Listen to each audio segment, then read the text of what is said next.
And yun, what's up mga kaibigan? Ako na naman po ito, si Bart Porte at pag-uusapan na naman tayo. Gagawa na naman tayo ng review about sa mga libro ng lihim ng karunungan. So by the way, ako pala si Bart Portea and welcome dito sa Dasma Kalubayan kung saan ay nag-uusap-usap tayo tungkol sa mga hiwagang nagaganap sa ating mundong ginagalawan.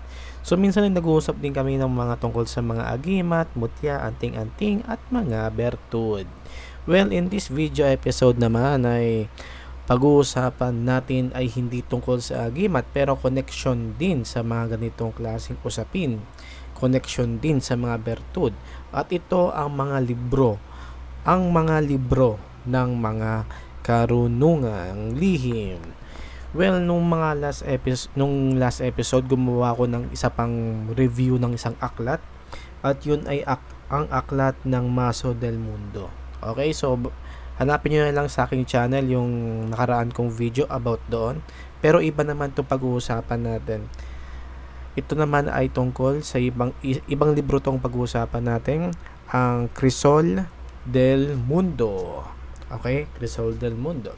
Well, napakadami mga kaibigan, no? Napakadaming mga libro ng tungkol sa karunungang lihim. At doon marami kang mababasang mga Latin at mga orasyong dasal na pwede mong magamit.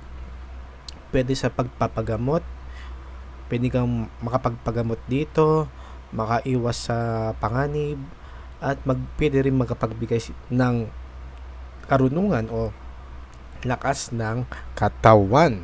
So konti lamang ang mga nakakaalam ng mga ganitong klaseng usapin, no? Itong mga napakadaming libro talaga.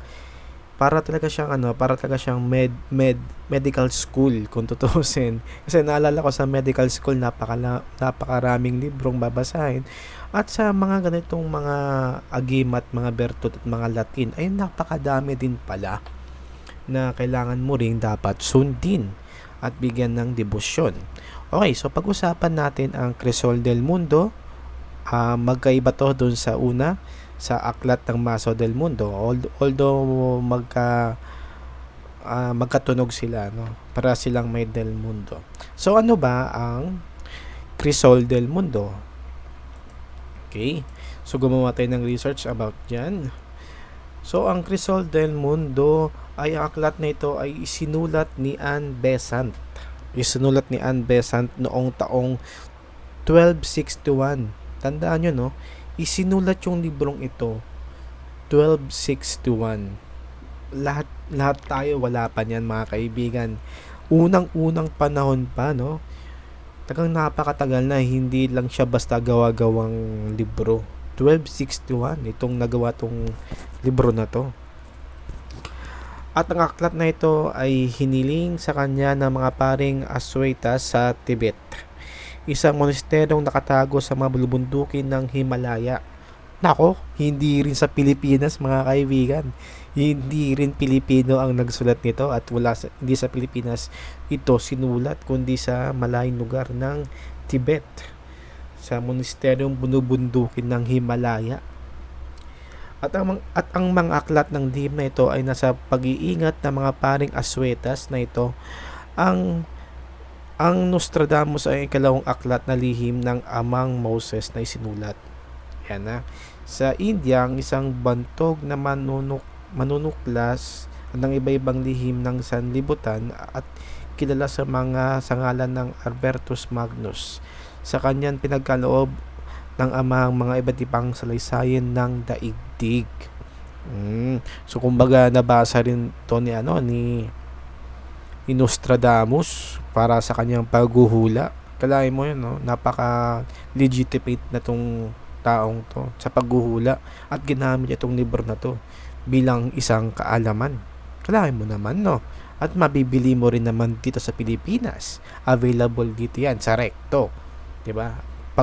Magtanong-tanong lamang kayo dyan. Ang aklat na ito ay naglalarawan ng mga kalihiman na ukol sa pagpapalit-palit ng panahon. Ang aklat na ito ay kanyang inihayag sa amang Moses na ito ay ang mga kanyang sulatin upang ipamahagi sa kanyang mga kampong lahing Israel. Ito ang kanyang isinulat sa mga titik Hebrew. Yan ha. Ito ay sinulat sa pamamagitan ng Hebrew, hindi ito Tagalog at hindi ito Bisaya. Una itong isinulat sa Hebreo. Kumbaga ito yung mga unang lengguwahe sa Biblia. Pagkat iyan ang tunay na wika ng titik sa langit ng Amang Diyos. Na makapangyarihan sa lahat. Ayan ang salitang Hebreo pala ay salita rin ng Diyos. Hindi po Latin, kundi salitang Hebreo. Ito nga ang sinulat ni Albertus Magnus naman sa mga titik ng Abakada o Tagalog. Ayun na si Albertus Magnus ang nag-translate nito sa alam nating mga titik at i-translate ito sa salitang Tagalog.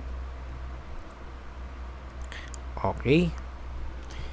Yan. At sa pagsumikap na may sulat ito sa pamamagitan ng titik ng wikang Tagalog ay isinikap itong may sulat hingil sa iba't ibang kasaysayan na iyon. Ngayon ay matutunghayan, kaya dapat sana at sino mang nilalang na magkapalad na magkaroon ng pag-iingat sa isang sipi nitong aklat.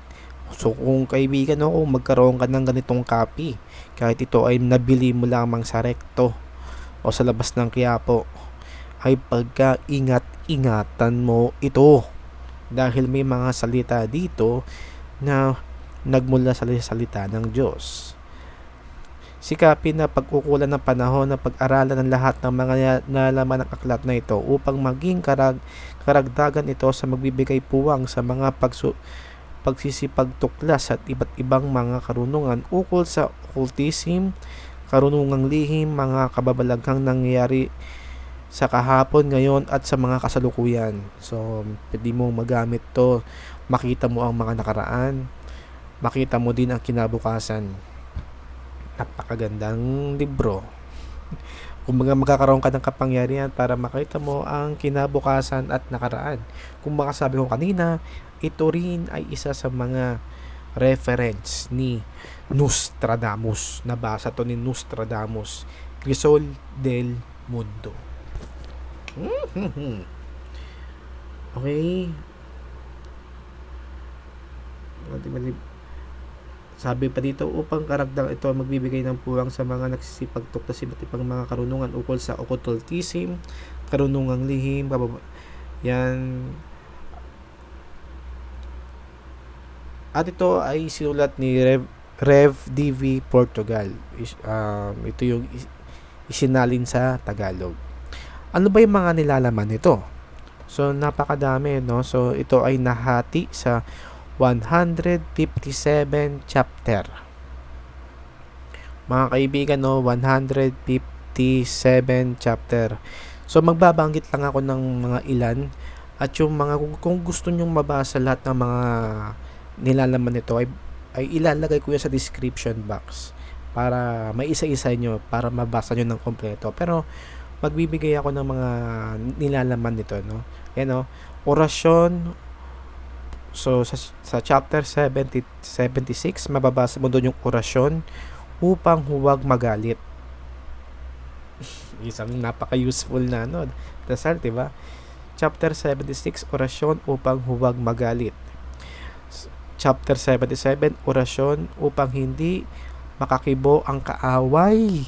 Ako, bagay na bagay ito, lalo na pag ikaw ay lawyer o ikaw may kaaway sa barangay, 'di ba? Orasyon upang hindi makakibo ang kaaway. Napakadami. Orasyon ukol sa isang taong palalo. Orasyon ukol sa babaeng suplada. Ano, mga babaeng suplada pala, mayroon palang orasyon para dito. Ano pa ba?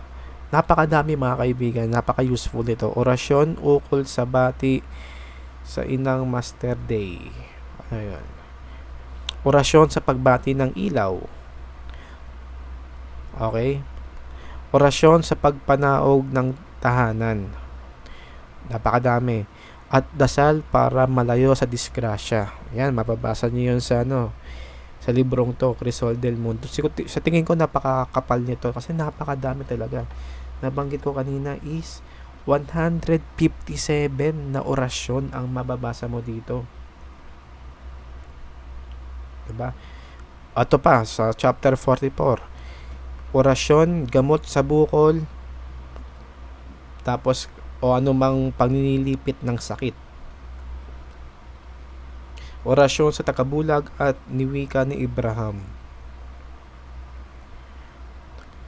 Okay, orasyon para magkaroon ka ng tagabulag. Yung mga agimat na tagabulag, maraming ganyan. Ano pa ba? Napakadami mga kaibigan at isa sa mga magagandang libro ito. Gamot, orasyon, gamot sa natakot. Yan, yung may mga hindi mapakali. Mayroong gamot pala dyan. Gamit, orasyon gamit sa panganganak. Diba? Ano pa ba? And chapter 59, mga napakadami. May mga tumitigil-tigil ako kasi may mga orasyon, hindi lang orasyon, kundi may mga kwento ka ring mababasa sa librong ito. So, hanggang dito na lang muna ang ating video topic ngayon. Kita-kita lang tayo sa mga next video episode. Pag-usapan din natin yung mga iba pang mga librong karunungan na tulad nito. By the way pala, ako pala si Bert Portea, and see you in the next episode. And bye-bye!